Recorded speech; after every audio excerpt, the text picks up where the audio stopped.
Welcome back. સમાચારો સાથે આગળ વધીએ. રાજકોટમાંથી શિક્ષણ જગતને હચમચાવી દેતો એક ઘટસ્ફોટ સામે આવ્યો છે. આરોપ છે કે નવોદય અને સૈનિક સ્કૂલ જેવી સ્પર્ધાત્મક પ્રવેશ પરીક્ષામાં વિદ્યાર્થીઓને સફળ કરાવવા માટે કેટલીક શાળાઓ અને કોચિંગ ક્લાસ વચ્ચે ગોઠવણ કરવામાં આવી હતી. વિદ્યાર્થીઓનું એડમિશન એક શાળામાં લેવાતું, જ્યારે વાસ્તવિક તૈયારી ચોક્કસ કોચિંગ ક્લાસમાં કરાવવામાં આવતી હોવાનો આક્ષેપ છે.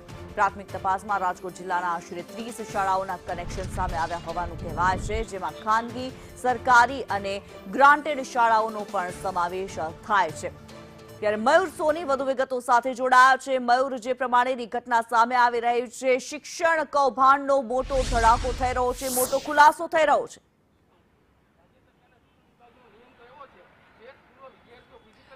કિન્નરી, ન માત્ર રાજકોટની પરંતુ રાજ્યભરની અલગ અલગ શાળાઓ છે તેને લઈને આ ખુલાસો થયો છે. રાજકોટની 30 શાળાઓ છે તેના નામ સામે આવ્યા છે કે તેમનું ગેરકાયદે રૂપથી જોડાણ છે કોચિંગ ક્લાસની સાથે સંકળાયેલું છે. આ જ વાતને લઈને આપણી સાથે કોંગ્રેસના પ્રવક્તા રોહિત રાજપૂત જોડાયા છે. રોહિત, જે પ્રકારે આખું નેક્સેસ સામે આવ્યું છે, જસદણની અંદર એક છોકરીનું દુઃખદ મોત થયું, ત્યારબાદ તેના વાલીએ જે પ્રકારે આક્ષેપ લાગ્યા હતા, તમે પણ સવાલો કર્યા હતા, શું છે આખો મામલો? રાજકોટના જસદણમાં આવેલા આલ્ફા કોચિંગ ક્લાસ કે જે બાલાચડી, નવોદય અને સૈનિક સ્કૂલના પરીક્ષાઓ એન્ટ્રન્સ આવે એની તૈયારી કરાવતા હતા.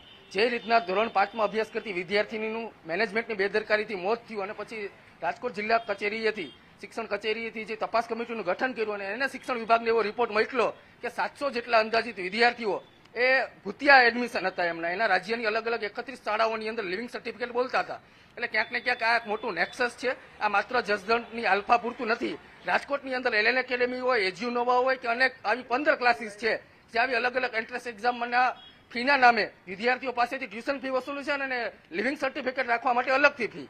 એલએન એકેડેમીની વાત કરું તો એ લગભગ ધોરણ 11 અને 12ની 6 લાખ જેટલી ફી વસૂલે, પરંતુ એનું લિવિંગ સર્ટિફિકેટ એ સરકારી સ્કૂલોમાં અથવા અન્ય સ્કૂલોમાં 40,000 લિવિંગ સર્ટિફિકેટ રાખવાના પડે.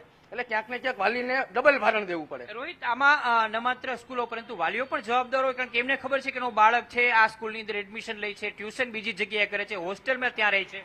ના, વાલીઓને પણ, કારણ કે વાલીઓને એ રીતના મોનોપોલીમાં ફસાવે છે કે અમારું રિઝલ્ટ એટલું ઓછું છે. માની લો કે કોઈ દેશ લેવલની મોટી કોચિંગ ક્લાસ છે, લોભામણી જાહેરાતોને લીધે વાલીઓને એવું હોય કે મારા બાળકને સારું રિઝલ્ટ આવે તો એ સારી એકેડેમીમાં એડમિશન લે અને અલગથી લિવિંગ સર્ટિફિકેટ તો રાખવું પડે ગુજરાત બોર્ડની એક્ઝામ જેવી હોય તો. એટલે આમાં તો રાજ્યના શિક્ષણ વિભાગની મીઠી નજર હોય એવું લાગે. આ માત્ર રાજકોટ પૂરતી વાત નથી, આખા ગુજરાતની અંદર આવા 500થી વધુ કોચિંગ ક્લાસો ચાલે છે. એના લિવિંગ સર્ટિફિકેટ એ ફિઝિકલી વિદ્યાર્થી હાજર નથી હોવા છતાં એ અલગ અલગ સરકારી સ્કૂલોમાં અને પ્રાઇવેટ સ્કૂલોમાં રાખે છે.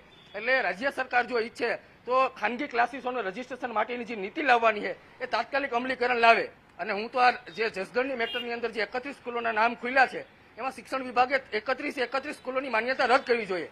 કારણ કે આ રાજ્ય સરકારનો નિયમ છે કે તમે ભૂતિયા એડમિશન લો તેનું રજીસ્ટ્રેશન રદ થવું જોઈએ. ફિઝિકલ વિદ્યાર્થી હાજર નથી તો કઈ રીતના આગલા ધોરણની અંદર એનું એડમિશન ફોરવર્ડ કરવામાં આવે? બિલકુલ. તો જે પ્રકારે કોંગ્રેસના પ્રવક્તા રોહિત રાજપૂતે કહ્યું છે અને ડીઓના રિપોર્ટ સામે આવ્યો છે, સ્પષ્ટ રૂપથી કહી શકાય છે કે આ પ્રકારની શાળાઓ ભૂતિયા એડમિશન આપે છે, વાલીઓને લોભામણી લાલચ આપે છે કે તમારા બાળકનું સૈનિક સ્કૂલ અથવા તો નવોદય સ્કૂલ છે તેની અંદર એડમિશન પાકું થઈ જશે, તેમને હોસ્ટેલની અંદર રાખવામાં આવે છે, તેમને ટ્યુશનની અંદર પૂરેપૂરું જે અભ્યાસ છે તે કરાવવામાં આવે છે, પરંતુ હાજરી છે જે તે સ્કૂલની અંદર બોલતી હોય છે. એટલે આખા કૌભાંડનો પર્દાફાશ થયો છે. રિપોર્ટ છે ગાંધીનગર મોકલાયો છે. જોવાનું રહેશે કે ગાંધીનગર શિક્ષણ વિભાગ છે આખા મામલાને લઈને શું પગલાં ભરે છે.